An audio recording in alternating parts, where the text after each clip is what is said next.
বিশ্বকবি রবীন্দ্রনাথ ঠাকুরের গীতাঞ্জলি কাব্যগ্রন্থের দুটি বিখ্যাত ছোট্ট কবিতা আজ আমি পাঠ করে শোনাচ্ছি। আমার প্রথম কবিতা, আজি বসন্ত জাগ্রত দ্বারে। শুরু করছি। আজি বসন্ত জাগ্রত দ্বারে, তব অবগুণ্ঠিত কুণ্ঠিত জীবনে করুণা বিড়ম্বিত তারে। আজি খুলিও হৃদয় দল খুলিও, আজি ভুলিও আপন পর ভুলিও, এই সঙ্গীত মুখরিত গগনে তব গন্ধ তরঙ্গিয়া তুলিও। এই বাহির ভুবনে দিশা হারায়ে দিও ছড়ায়ে মাধুরী ভারে ভারে। অতি নিবিড় বেদনা বন মাঝারে আজি পল্লবে পল্লবে বাজে রে। দূরে গগনে কাহার পথ চাহিয়া আজি ব্যাকুল বসুন্ধরা সাজে রে। মোর পরাণে দক্ষিণ বায়ু লাগিছে, কারে দ্বারে দ্বারে করহানি মাগিছে।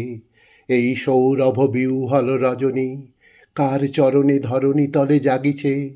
ওগো সুন্দর বল্লভ কান্ত, তব গম্ভীর আহ্বান কারে।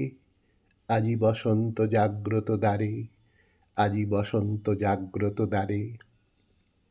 আমার দ্বিতীয় কবিতা, সে যে পাশে এসে বসেছিল তবু জাগিনি। শুরু করছি। সে যে পাশে এসে বসেছিল তবু জাগিনি, কি ঘুম তোরে পেয়েছিল হতভাগিনী।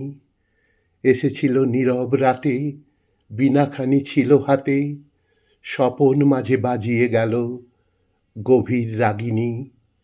সে যে পাশে এসে বসেছিল তবু জাগিনি। জেগে দেখি দক্ষিণ হাওয়া পাগল করিয়া, গন্ধ তাহার ভেসে বেড়ায় আঁধার ভরিয়া।